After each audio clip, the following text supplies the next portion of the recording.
안녕하십니까. 조세전문 변호사 고성철입니다. 오늘은 공익법인에 대해서 말씀해 보겠습니다. 어제 저도 이제 비영리법인, 공익법인을 이제 설립하고자 하는 분이 찾아오셔가지고 상담을 했거든요. 근데 그분 같은 경우는 이제 출연 재산을 주식으로 하고 싶다 라고 해서 그 주식에 관한 이야기를 했습니다. 물론 이제 공익법인이 그러니까 전체적으로 비영리 법인이 있고요. 민법상에. 그 다음에 거기서 상증법상의 비영리 법인이 있어요. 상증법상의 비영리 법인은 상속세나 증여세가 과세되지 않는 경우를 말하죠. 그리고 또 그 속에서는 또 공익법인 설립 등에 관한 법률에 의한 공익법인이 있다. 이런 식으로 크게 보면 이렇게 세 가지가 있다 이거죠. 그러니까 그 요건에 따라서 주무관청에 다 인가를 받아서 이렇게 설립을 해야 된다. 근데 그렇게 설립을 했는데 그 주식으로 주고 싶다. 주식으로. 그러면 이제 이런 경우에 이제 가장 대표적인 케이스가 수원교차로 구원장학재단 사건이 있지 않습니까? 그분 같은 경우는 자기한테 10% 있고 나머지는 다 이제 장학재단에다 출연을 했다 이거예요. 90%가 그러면 장학재단이 가지고 있어요. 정확히 말하면 이제 자기 조카하고 자기가 이제 나가서 이렇게 가지고 있는데 그런 출연자를 한 묶음으로 봐가지고 10% 가지고 있고 나머지는 90%가 가지고 있다. 그러니까 그 아주대학교에다가 이렇게 장학재단을 하려고 했는데 그쪽에서 이제 사정상 어떻게 안 되니까 장학재단을 만드는 걸로 이렇게 해서 재단을 했는데 이분 같은 경우는 그런 규정을 몰랐는가 봐요. 그런데 의외로 재산을 출연하기만 했지 그 부분도 그 설립 허가를 받고 뭐 재단을 설립하고 그러는데 왜 그런 상정법상의 규정을 전혀 그거를 몰랐다. 나는 그러니까 그게 참 이상하다 있는 거예요. 왜? 그 많은 돈을 가지고 설립하고 뭐를 하는데 왜 세금으로 이렇게 한번 스크린을 못 하느냐 이거죠.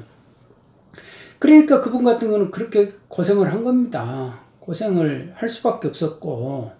그러니까 세법상 규정이 딱 있는데 그거를 전혀 무시하고 일단 뭐 나는 좋은 의미에서 했는데 왜 나라가 이렇게 하느냐 라고 이제 항변을 하는 거죠. 항변을 하는데 그래서 이제 이렇게 대법원 판례가 그분 때문에 만들어지기는 만들어졌는데 그분 자신은 이제 스트레스 많이 받는 거죠. 그러니까 원칙은 공익법인이 출연받은 재산에 대해서는 증여세 과세하지 않는다. 그게 원칙이에요. 왜? 좋은 일 하니까. 국가가 해줘야 할 일을 당신들이 하니까 고맙다 하면서 증여세 과세하지 않는다 이거예요. 그런데 예외가 있어요. 주식으로 그러니까 이제 제가 이제 수원교차로 대표고 주주고 수원교차로 주식을 내가 준다 이거예요. 그런데 그거를 거의 90% 줘버렸잖아요. 그럼 5% 이상 초과해가지고 준 거 아닙니까? 그러면은 그거는 증여세 부과한다 라고 이렇게 또 세법에 규정을 해놨어요. 왜 그러냐면 예전에 대기업들이 이런 식으로 해가지고 증여세 상속세를 회피했다고요.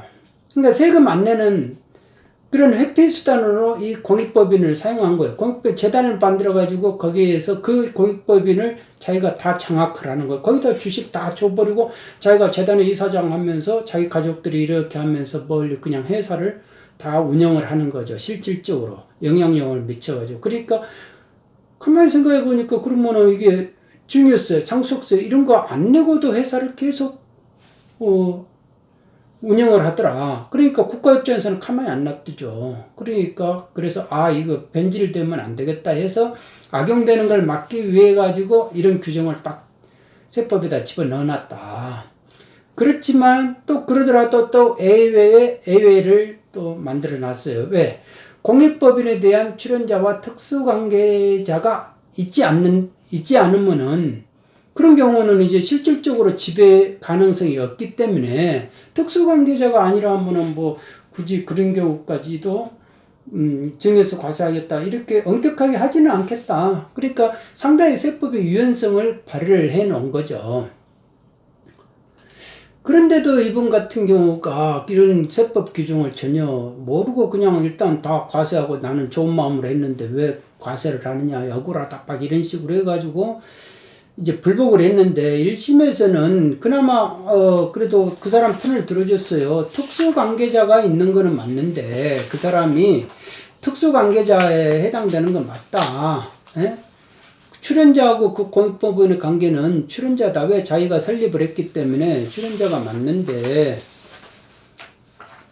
그리고 또 이제 5%를 넘어서 과세한 거는 맞으니까. 그런데 이게 이 사람 같은 경우는 어떤 그 공익법인을 실질적으로 지배하고 그 공익법인을 통해 가지고 자기 수원 교차로를 실질적으로 영향력을 미치는 그런 의사로 한 흔적들이 안 나온다. 그래서 1심에서는 피고가 과세한 104억 전부 다 증여세 취소해라 라고 나왔는데 2심에서 이제 과세관청이 국세청이 가만히 안 있죠. 그대로 항소를 했는데 맞다. 100% 5% 이상 초과하면 특수관계자 있고 그렇게 해서 소해법은 엄격하게 해석을 해야지 그걸 유연하게 해석하면 안 된다. 그러니까 그 사람 같은 경우는 그냥 과세하는 게 맞다 해가지고 1심을 취소를 시켜버렸죠. 그러니까 이제 어떻게 됩니까? 창업재단이 이제 대법원까지 간 거죠. 대법원까지 가면서 이게 다수설, 소설 이렇게 나눠진 거예요. 서로가 이제 설랑설래가 됐는데 결론적으로는 이제 특수관계자가 있느냐 없느냐 그게 이제 제일 중요한데 공익법인을 통해 가지고 내국법인, 그 법인 수원교차로를 지배할 영향력이 있는 그 특수관계자가 있느냐 없느냐 그 판단을 어떻게 해야 되느냐. 일단은 주주요건, 주주이냐 아니냐, 그리고 최대 주주요건, 그거는 최대 주주가 주식의 합계가 최대 그 수원교차로를 지배할 수 있는 최대 주주가 되느냐 안 되느냐. 그러면은 이 사람 같은 경우는 당연히 되는 거 아니에요. 그렇게 되면 100%가 돼버리니까. 그런데 이제 여기가 이제 특수관계자의 개념을 대법원 판례가 어떻게 하냐면은 실질적으로 그 지배할 수 있는 가능성이 있는 자라는 것을 플러스 알파를 해가지고 더 추가적으로 판단해야 된다 라고 이렇게 나오는 거예요. 그러니까 이제 소수 의견은 무슨 소리 하고 있냐, 이게 세법을 엄격하게 해석을 해야지 우리가 그걸 유추 해석하고 한목적적으로 해석해가지고 되는 건 아니다. 세법이라는 게 그렇게 하면 안 된다 라고 이렇게 했지만은 결론적으로는 그러니까 비영리법인의 설립을 위하여 재산을 출연하고 그 다음에 정관 작성, 이사 선임 등 이런 과정에서 실질적으로 지배력을 행사한 자, 그런 경우는 그 비영리법인과 특수관계에 있다. 출연자하고 이렇게 표현을 한 거예요. 그러니까 집에 그 정관 작성이나 이사 선임 등 나 이런 걸 전혀 일체 관여한 적이 없다. 그냥 출연만 하고 끝난 것이다. 라고 이렇게 계속 주장을 해왔거든요. 그러니까 당신은 그러면 그 사실이 그렇다면 특수관계자가 아니다. 그렇기 때문에 이 경우는 예외에 해당이 돼가지고 특수관계가 없기 때문에 원칙으로 다시 돌아가가지고 증여세 과세하면 안 된다. 라는 식으로 이렇게 결론을 냈다. 그러니까 결국은 2심에 가서도 파기환송심에서도 뭐 대법원 판결에 따라서 그렇게 과세 증여세 140억 4,193만 7천 원의 부가처분을 취소하는 걸로 했다라는 것입니다. 그러니까 제가 이제 볼 때는 결론적으로 볼 때는 미국 같은 데는 이제 뭐 내가 100%를 해든 뭐 해든 상관이 없다고 그래요. 어제 그분이 말씀하는 게. 그런데 우리는 이제 그런 이상하게 악용하는 변질적인 그런 것이 있기 때문에 세법은 항상 이렇게 배트맨들은 부정적으로 의심을 한다 이거예요. 그러니까 그런 규정으로 규제를 하는데 우리는 장려하는 규정은 없어요. 세법에. 뭐든지 규제하는 규정은 있다. 의심을 하도 사람들이 머리를 쓰고 그러기 때문에. 그래서 그 의심하는 규정이 있는데 그렇더라도 또 출구 전략을 해놨다 이거예요. 특수관계자가 아니면 된다. 그런데 그 특수관계자는 그러면 결론적으로 보면은 엄격하게 법리적으로 형식적으로 할 것이 아니고 이런 그 지배력이 없으면 실질적으로 지배하고 막 이사 선임이라든지 이런 것 정관 작성 때가 다 일일이 간섭하고 이러지만 않으면 특수관계 없는 걸로 보겠다 라는 식으로 그래서 기부 문화를 조금 더 조장을 하겠다 라는 게 이제 대법원 판례 취지인 것 같아요. 그러니까 결론적으로 내가 진심으로 뭐를 장학재단을 만들든지 좋은 일을 하겠다. 그 마음이 통해야 된다 이거예요. 그렇게 되면은 내가 돈은 얼마 정도 있어야 되고 그 운영 수익을 재단법인을 만들면 그게 운영 수익이 얼마 나오니까 이거를 1년에 누구 한 40명씩 이렇게 장학금을 줄 수 있다. 라는 식으로 이렇게 해야 되죠. 그리고 나는 거기에 전혀 관여하지 않겠다. 단지 좋은 마음으로 써달라. 이 재단이 영원하게 이 재산이 남기게끔. 어차피 내가 죽으면 이게 다 상속세로 나가버리고 증여세 나가버리니까 생전에는 증여세 죽어서는 상속세 나가버리면 이 재산 내가 모아봐야 어차피 허공에 다 흩어지고 자식들한테 갈 거나 좋은 일을 하겠다. 그러니까 이 좋은 일을 하는데 이게 좋은 일로 하려면 재단법인으로 만들어가지고 이 재단법인이 그 재산이 기본 재산이 존속하는 한 영원할 거 아닙니까? 카네기 재단이라는 게 카네기는 죽은 지가 오래됐지만은 지금 재단은 살아남아서 계속 좋은 일을 하니까 세상 모든 사람들이 후세 사람들이 카네기라는 말을 알잖아요. 그 사람의 이름을. 그러니까 이렇게 하고 싶다라고 하면 그 진심으로 하면은 모든 게 이제 법이 이런 식으로 도와주게끔 돼 있다. 판례도 그렇게 형성이 돼 있으니까. 그러니까 지금 이런 시점에서는 자꾸 이런 식으로 기부하는 식으로 내 재산 어차피 내가 쓰지 않으면 생전에 내가 쓰지 않으면 국가가 절반 가져간다. 절반 이상 가져간다 이거예요. 상속세로. 생전에 또 증여세 하면 증여세도 가지고 죽어서는 또 상속세로 가지고 가니까 이 내 재산 내가 모아가지고 기껏 국가한테 다 주고 나면 아무것도 남는 게 없어요.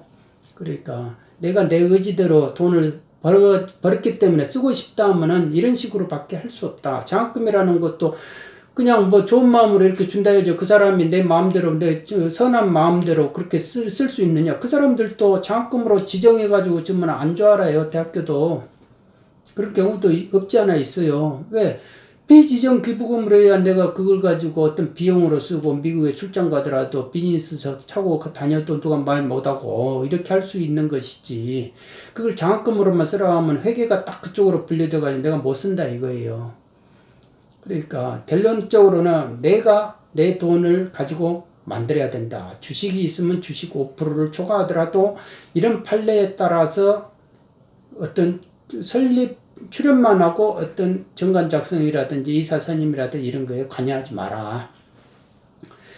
결론적으로는 돈만 내놓으라 이거예요. 돈만 내놓으라. 그러니까 그런 점에서도 참 나는 그래도 조금이라도 내가 일하고 싶고 관여하고 싶은데 그렇게 되면 또 의심을 산다 이겁니다. 그러니까 결론적으로 돈만 내놓고 마음만 곱게 써라 라는 식입니다.